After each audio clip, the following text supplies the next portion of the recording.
1943 оны 5 дугаар сарын 22-нд Василий Михайлов анхны тулааны нислэгээ гүйцэтгэжээ. Тэр өдөр 27 фашист Юнкерск онгоцноос бүрдсэн эскадрил өдөн хатгалах хийж нисэх буудлын бөмбөгтөхөөр давталсан байна. Дайсны давталгаанд хамгийн түрүүнд хариу өгсөн нь Баатрин баг юм.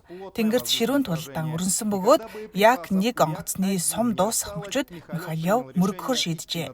Үүний үр дүнд дайсны онгоц сөнөж харин хурандаа нисэх буудал хүртэл онгоцоо амжилттай жолоодон болгож чадсан байна.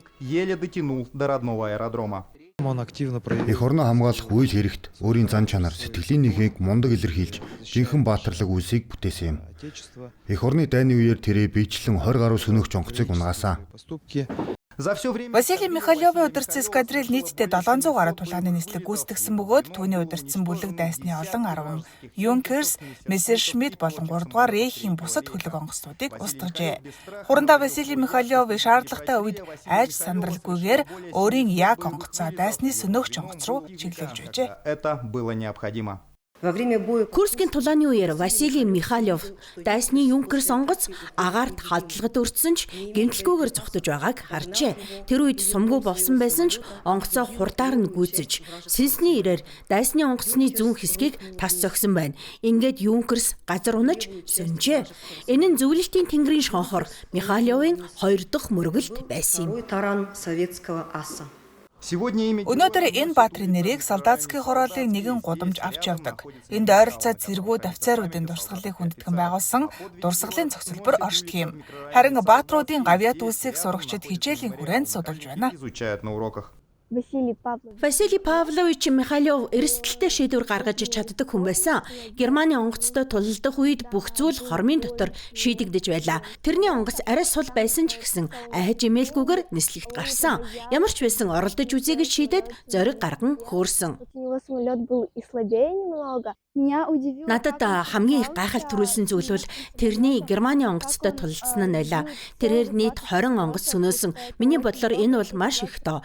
Эдгээр 20 онгоц бүр нь түүнийг өөрийн шархтуулж болох байсан шүү дээ. Гэтэл яаж ийм их зориг зүрхтэй байж чадсан бол ийм хэмжээний эр зориг хүн бүрт байдаггүй гэж би бодож байна. Василий Михайлов эх орны их дайныг Кубанаас Берлин хүртэл туулсан бөгөөд зөвлөлт холбоот улсын баатар цол хүртсэн хүн юм. Тэрээр олон одон медаль шагнагдсан байдаг. 2006 онд Самара хотод талд өгсөжээ.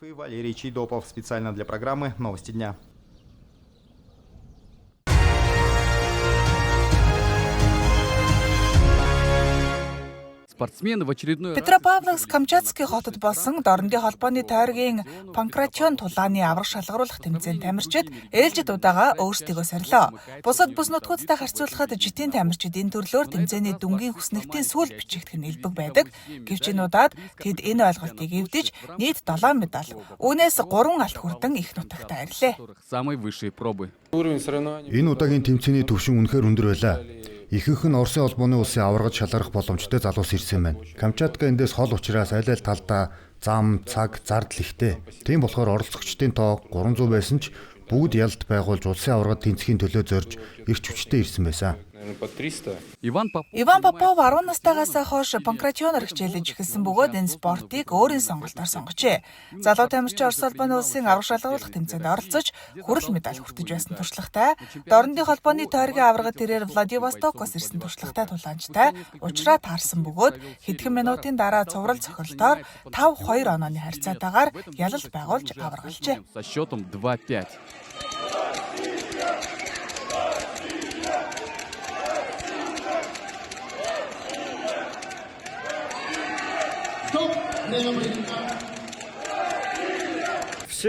Надаар зогсохгүй бүгд л ялд байгуулахыг хүсэж байсан.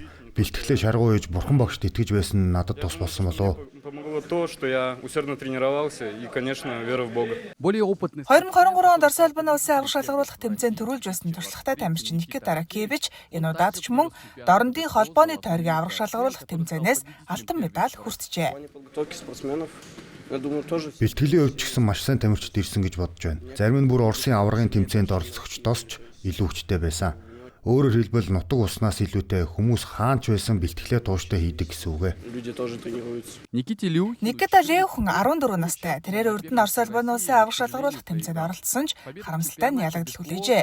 Харин энэ удаагийн Дорнодын холбооны тойргийн авах шалгаруулах тэмцээнд төрүүлснээр дахин боломж гарч өшөө авах боломжтой болсон юм.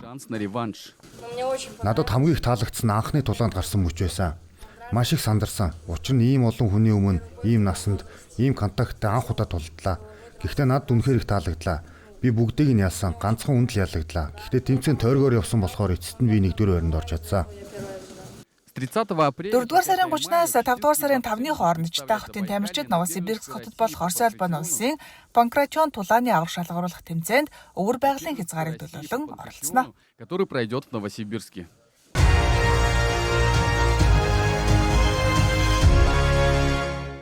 Сургуулийн байрыг нарийн загварчлахын тулд бүх өрөө бүсийн хэмжилт хийж гэрэл зураг авч баримтжуулах зэрэг олон үйл ажиллагааг эхлээд хийх шаардлагатай.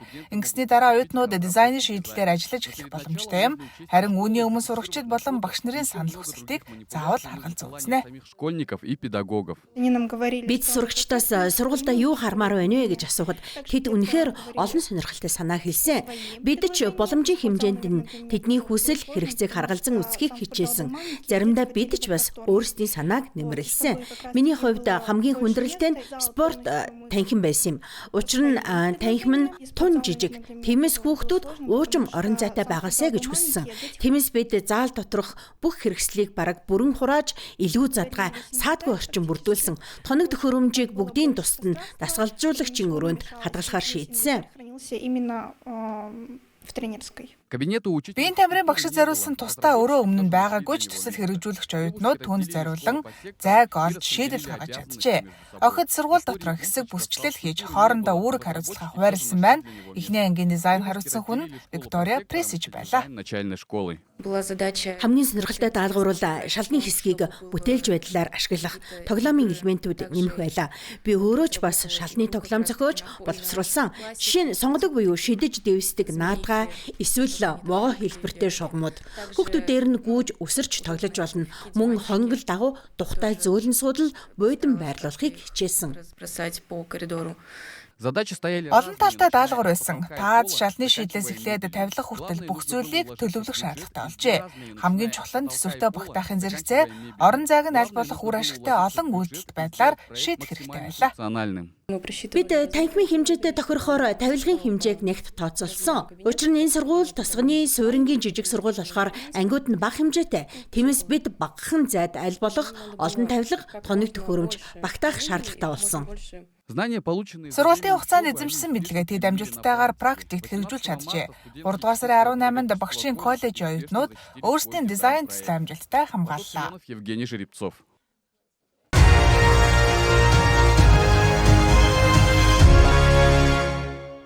Хагас жилийн өмнө Валерий Хуцаевын амьдрал орвонгоор эргэжээ. Хорт хавдартай гих онож тавигдсан нь жинхэнэ цочирдан мэдээ байсан юм. Яаралтай хагалгаа шаардлагатай болсон тул тэрээр төрийн думын гишүүн онкопроктолог эмч Бадма Башанкаевт хандан тусламж хүсжээ. Түүний хүсэлд хоосон хоцроогүй бөгөөд 2 сарын дотор блохны нэр хүндтэй хавдрын эмнэлэгт хагалгаанд амжилттай орж одоогоор Валерий сэргээн цэцэх эмчилгээ хийгдэж байгаа бөгөөд тэрээр одоож Бадма Башанкаевтай холбоотой байж түүний тус дэм амь насыг нь аварсан хэмээн онцлог хэлдэг. Тэр блохины хүрээлэнтэй шууд холбогдож намайг хүлээж авах бэлтгэл хийсэн байсан. Хаалганы товч яг тэнд гарсан. Бадма Николаевичийн ачаар хагалгааг 2 үе шаттайгаар хийсэн. Үнэхээр их хүнд хаалгаа байсан. Москвагийн төвшний мэргэжлийн эмч нарын ажил байлаа. Одоогоор биеийн байдал муугүй байна. Ичих хэрэггүй, айж болгоомжлох хэрэггүй. Залгаа тусламж хүсэх хэрэгтэй гэлээ. Бадма Николаевич хизээч дуугүй өнгөрдөггүй, үргэлж тусалдаг хүн. Халимгийн хорт хавдрын диспансерт ийм урт дараалал урд өмнө хизээч үүсч байгаагүй. 2 өдрийн хугацаанд нийт 200 өвчтөн хүлээ авсны 40-ыг нь Бадма Башанкаев өөрийн биеэр үзэж зөвлөгөө өгчээ. Үзлэгт толгой, хүзүү, цээж, хэвлийн хөндийн хавдрын мэрэгжилтнүүд, химийн эмчилгээний эмч, хөхний эмч мөн бүдүүшулан эзний оншилгоо, эмчилгээний чиглэлийн эмч нар оролцсон байна. Шинжилгээ үзлэгийн явцад эмч нар оншийг аль болох наривчлан тогтоох, түүнд тохирсон үр дүнтэй дэвшилтэт технологи тулгуурласан эмчилгээний аргыг сонгоход онцгой анхаарч ажилласан байна. Хувийн үзлэгийн үеэр Бадма Башанкаев иргэдэг заавал урьдчилан сэргийлэх үзлэгт хамрагдаж байхыг уриаллаа. Тэрээр өвчнийг эртэлрүүлэх цорын ганц арга бол эмчид тогтмол ханддаг байх явдал гэдгийг онцлон тэмдэглэсэн бөгөөд энэ нь өвчнийг бүрэн даван туулах боломжийг нэмэгдүүлдэг хэмээн тодтогчээ. На ранней стадии, а значит побороть болезнь. Ням горигт бид 4 хагалгаа хийсэн. Өнөөдөр ч мөн хэд хэдэн өвчтөд үзлээ. Заримд нь эмчилгээний консерватив арга шаардлагатай бол заримыг нь манай хавдар судлаачдтай хамт байнга ажиглалт хийх хэрэгтэй. Мөн зарим өвчтнүүдэд хагалгааны төлөвлөгөө гаргах шаардлагатай байна. Манай хавдар судлалын диспансер үнэхээр сайхан хамт олонтой. Энд ажиллаж буй эмч нарын мэдлэг, ур чадварыг блокны төвийн хамт олон ч өндрөөр үнэлж, мэс заслын тактикт ямар нэг нэмэлт өөрчлөлт хийх шаардлагагүй гэж үзсэн. Земфира Борисовна залуу авиастай хөдөлмөрч эмч нараас бүрдсэн өвөрмц хамт олныг бүрдүүлж чадсан нь бахархмаар хэрэг шүү. Блокны төв болон халимгийн эмч нарын хамтын ажиллагаа олон жилийн түүхтэй явдал гэдгийг онцлон тэмдэглэх хэрэгтэй. 10 жилийн өмнө Москвагаас мэргэжилтнүүд анхудаа ачилснаар энэ идэвхтэй хамтын ажиллагааны үндэс тавигджээ. Тэр цагаас хойш тус бүс нутгийн олон эмч нар улсын тэргүүлэх хорт тавдрын төвд мэргэжил дээшлүүлэх сургалт дадлага хийж ирсэн. Өнөөдөр тэдгээр мэдлэг туршлага нь практикт амжилттай хэрэгжиж, орон нутгийн иргэдэд үзүүлж буй эмнэлгийн үйлчилгээний чанарыг мэдэгдэхүйц дээшлүүлж байна. Энэ бүх үйл явц маш эерэг уур амьсгалтай байсан. Холбооны төвийн айлчлал манай диспансерын ажилд бодиттой нааштай нөлөө үзүүллээ. Учир нь өндөр ур чадвартай мэргэжилтнүүдийн хийсэн товч аудитын явцад тэд бидэнд эмнэлгийн тусламж үйлчилгээ бүтцийн нэгжүүдийн зохион байгуулалттай холбоотой маш хэрэгтэй практик зөвлөгөө өгсөн. Бид эдгээрийг хэрэгжүүлж эхлэхээр төлөвлөж байгаа бөгөөд ойрын хагас жилийн хугацаанд ажлын үйл явцдаа бүрэн нэвтрүүлэх боломжтой гэж үзэж байна. Одоогоор бид 8-9 өвчтнөө бүрэн үзлэг шинжилгээнд хамруулад цаашдын эмчилгээ, тусламж үйлчилгээ авах чиглэлээр блокны холбооны төв рүү илгээж байгаа. Блокны төвийн мэргэжилтнүүд халимгийн эмч нарын мэргэжлийн өндөр түвшинг онцлон тэмдэглэсэн. Харин Бадма Башанкаев халимгийн хавдар судлалын салбар сүүлийн жилүүдэд мэдэгдэхүйц ахиц дэвшил гаргасныг онцоллоо. Середина земли, Калмыкия.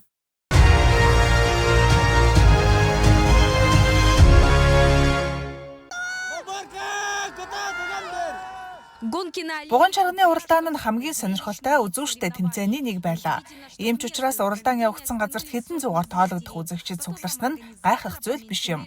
Зохион байгуулагчдын хэлснээр наадмын үеэр дор хаяж 500 зорчин хүрэлцэн ирсэн бол нэмэлтээр 300 хүн нь буган сүрэг маллагч бүс нутгуудаас ирсэн төлөөлөгчд байжээ. Өнөөдөр ажлын өдөр таарсан ч бас нөлөөсөн байхаа. Үзэгчдийн зүгээс бол наадам үнэлгээ өндөртэй, сонирхолтой болж өнгөрлөө. Гэхдээ буган сүрэг маллагчдын зүгээс хөтөлбөр хит ачаалттай байна гэж үзэж наадмыг нэг өдрөөр хязгаарлах санал гаргаж байна. Наадмыг зохион байгуулахын тулд нийт 164 буга авчирсан байна. Харин Ивена Битантай болон Булууны аймгаас ирсэн бугнуудыг итгэхэд бэрхж онгоцоор Якутск руу зөөжээ. Нислэгийг амжилттай давж гарсан эдгээр бугнууд уралдааны зам дээр өөрсдийн зэрлэг омголон зан чанараач харуулсан байна. Нэг их өнгөрөхгүйгээр хэлэхэд бол манай бугнууд Якутын бүгд найрамдах улсад нэр хүндтэй шүү. Манай хошуу буган баяр, наадам, цугларалт болон буган чарганы уралдаан бүр идэвхтэй амжилттай оролцдог.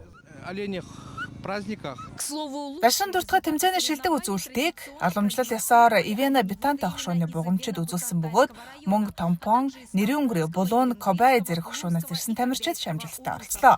Алроса компани дэмжлэгтэйгээр тэд гэртээ зөвхөн цом өргөмжлөлт төдийгүй үнцэнтэй бэлэг дурсгалтай буцаж байна.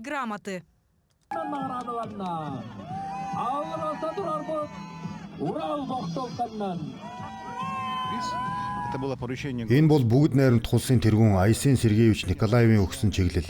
Мөн манай ерөнхий захирал Павел Алексеевичийн гаргасан шийдвэр байсан. Шагнал гэдэг утгаараа тунч нэр хүндтэй, үн цэнтэй зүйл бэлдсэн. Энэ бол Урал маркийн ээлжийн машин юм. Миний хувьд энэ машин ард иргэдэд бодиттой ашиг тусаа өгнө гэдэгт итгэлтэй байна. Өнөөдөр тус компани уугуул жижиг овог эснүүдийн холбооны үйл ажиллагааг идэвхтэй дэмжиж, бүс нутгийн нийгэм эдийн засгийн хөгжилд онцгой анхаарал хандуулж байна. Энэ бүх ажил нь үндэс угсаа, соёл зан заншлыг хадгалан хамгаалахад чухал хувь нэмэр оруулж буйг Дячковский онцлон тэмдэглэлээ. Алроосод ийм мундаг дэмжлэг үзүүлж байгаад нь гүн талархал илэрхийлье.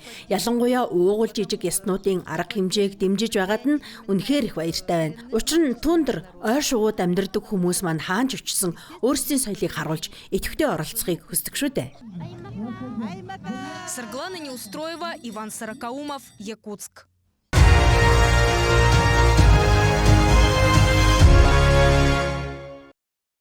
Хлоe Чон бол Формула 1 академийн хамгийн залуу уралдаанч бүсгүйчүүдийн нэг. Тэрээр анх 16 наснда Австрид уралдаанд оролцож, энэ жил Шанхай хотод болох тэмцээнд дахин оролцохоор их орондоо иржээ. Над шиг охтын хувьд зурагтаар эмэгтэй нисгэгчдийг огт харж байгаагүй болохоор энэ бүх зүйл анхандаа дэндүү хол мэт санагдаж байсан. Гэхдээ би багасаа л Формула 1-ийн зам дээр гарахыг мөрөөддөг байсан. Акцент бол эмэгтэйчүүдийг мөрөөдөлдөг хүрэхт нь дөхөн болгодог гэж боддог. Та хэнийг нэг үлгэр дуурайл болгоод түүнтэйгээ энэ тэмцүү өрсөлдөх боломжтой.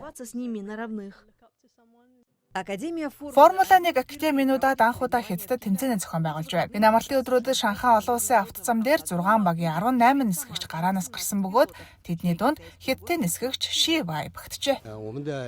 Ши Вэй бол Хятадын эмэгтэй нисгэгч бөгөөд тусгай урилгаар буюу wild card-аар Формула 1 академи тэмцээнд оролцож байна. Энэ арга хэмжээнд Формула 1-ээс эмэгтэйчүүдийн уралдааны цувралыг дэмжиж буй нэг хэлбэр юм а. Хлоe Чон Формула 1 академийн албан ёсны түн Шарлотта Тилберэ брэндтэй хамтран ажиллаж байгаа нь дараагийн үеийн эмэгтэй жолооч нарыг урамшуулсан бас нэгэн үйл явдал болж байна.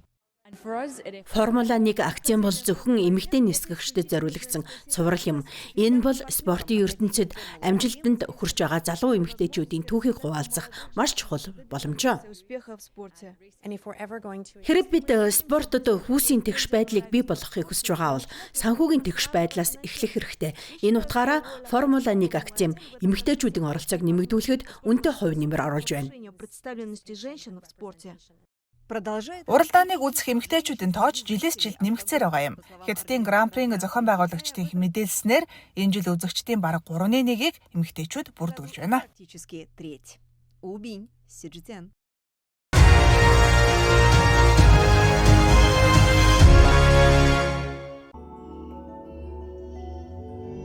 Хятадын уламжлал Кунцзю дуур орчин үеийн бүжиг хөгжимтэй хоршин Шанхай загварын 7 хоногийн гол үйл явдлын нэгэн өнгө төрөх болж байна. Энэ бол Жэжэ мужид үүссэн брендийн анхны албан ёсны оролцоо юм. Тус брэнд нь Хятадын соёлын тансаг элементүүдийг ашигладаг гэдгээрээ алдартай. Манай үзэсгэлэн цэцгийн хээтэй хувцснууд мөн Хятадын үндэсний мяу ясны гар урлал, хээ угаз бүхий бүтээлүүдийг танилцуулж байна. Үүн дээр нэмээд Кунцзю дуурийг орчин үеийн хөгжимтэй ослуулан үзүүлж байгааг харах үнэхээр таатай байна. Шанхай загварын 7 хоног 2003 онд анх зохион байгуулагдсан бөгөөд өнөөдөр дэлхийн хамгийн эрчимтэй хөгжиж буй загварын шоунуудын нэгт тооцогддог. Энэ арга хэмжээ нь шин санаа туршилтыг дэмждгээр алдартай юм. Энэ жил мянган брэндүүд өөрсдийн үзэл баримтлал загварыг танилцуулах гэж байна. Үдсэглэн дэлхийн өнцөг булан бүрээс дизайнер худалдаа авагчдыг татдаг юм. Миний гол зорилго бол шинэ дизайнеруудыг олж тэдэнтэй хамтран ажиллах, Парис болон Нью-Йоркийн загварын ертөнцид танилцуулах явдал. Миний бодлоор Хятадын загварын салбар одоо маш сонирхолтой хөгжлийн шатндаа яваа. Сүүлийн 2 жилд Хятадууд өөрсдийн дотоодын загварт илүү анхаарах болсон нь ирээдүйд маш сонирхолтой өөрчлөлтүүдийг авчрах болов. Анх удаа Шанхай загварын 7 хоногт Африк ТV-ийн төлөөлөгчд оролцож байна. Энэ удаад Африкийн 12 орноос ирсэн 22 дизайнер оролцож хамтын ажиллагааны боломжуудыг хэлэлцэхэд бэлэн болжээ. Бидний хувьд энэ бол дизайнеруудад маш том боломж. Энэ дээр нэмээд Хятадын хэрэглээний зах зээл тасралтгүй тэлж байгаа тул бид тэдэнд энэ зах зээлийн давуу талыг ашиглахад туслахыг зорж байна. Мөн Африкийг Хятадд таниулах чухал алхам гэж харж байна. 2018 оноос хойш Шанхай хот дебютийн эдийн засаг буюу шинэ бүтээгдэхүүн үйлчилгээг дэмжих бодлогыг хэрэгжүүлж эхэлсэн. 2024 оны эцэс гэхэд 3500 гаруй брэнд Шанхайд шинээр гарч ирэн 1200 гаруй нь анхны дэлгүүрээ нээжээ.